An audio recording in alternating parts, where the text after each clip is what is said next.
అన్నా. ఓకే. దీని కుటుంబం ఇక్కడికి వచ్చాక దీనికి రాకపోకలు ఎక్కువయ్యాయి.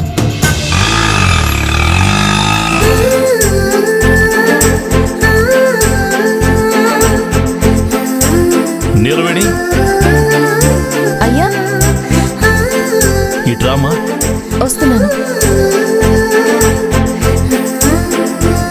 అయ్యా.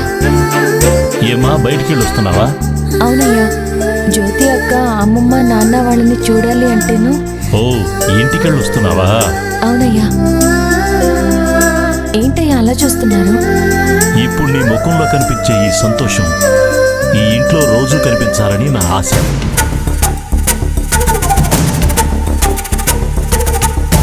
చూసావా, ఈ ఇంటి గురించి మాట్లాడగానే నీ ముఖం ఎలా వాడిపోయిందో.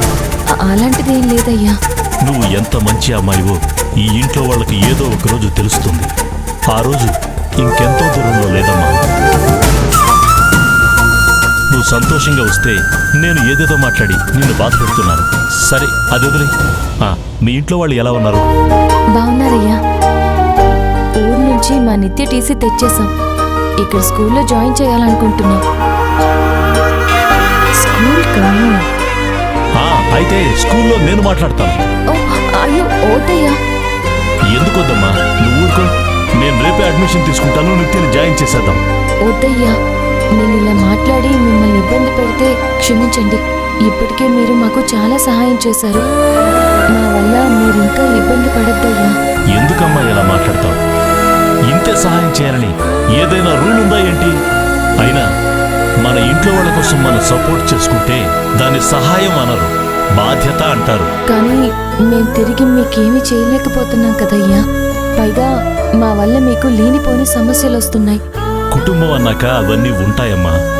నువ్వు ఈ ఇంటిని ఎంత బాధ్యతగా చూసుకుంటావో వాళ్ళకి తెలియట్లేదు.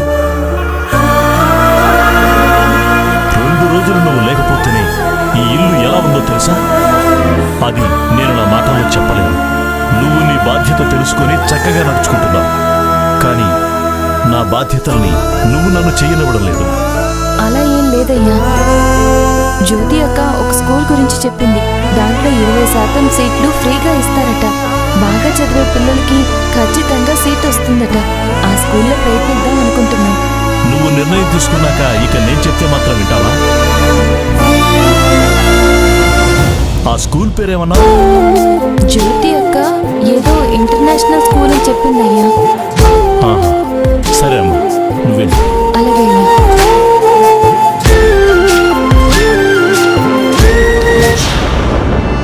సూపర్, దొరికిపోయావే.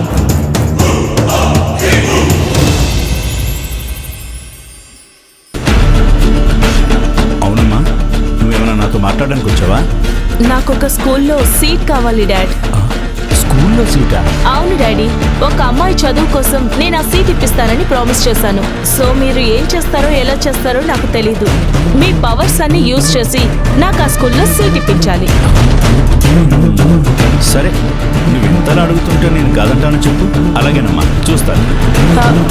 డాడ్, ఇంకొక ముఖ్యమైన విషయం. నువ్వు రికమెండ్ చేస్తే ఆ సీట్ వచ్చిన విషయం వీళ్ళకి తెలియకూడదు. ముఖ్యంగా ఆ స్కూల్లో ఉన్న వాళ్ళకి అస్సలు చెప్పకూడదు. 10 రూపాయలు పనిచేసి 1,00,000 రూపాయలు పనిచేసిన హడావుడు చేస్తాను నేను. కానీ నువ్వేంటమ్మా పబ్లిసిటీ లేకుండా పని చేసి పెట్టమంటున్నావు? డాడ్, ఇదంతా నేను వేరే ప్లాన్తో చేస్తున్నాను. ఇప్పుడు పబ్లిసిటీ కంటే పగ తీర్చుకోవడం ముఖ్యం. మీ కూతురి కోసం ఈసారికి మీరు పబ్లిసిటీ ఆశించకూడదు.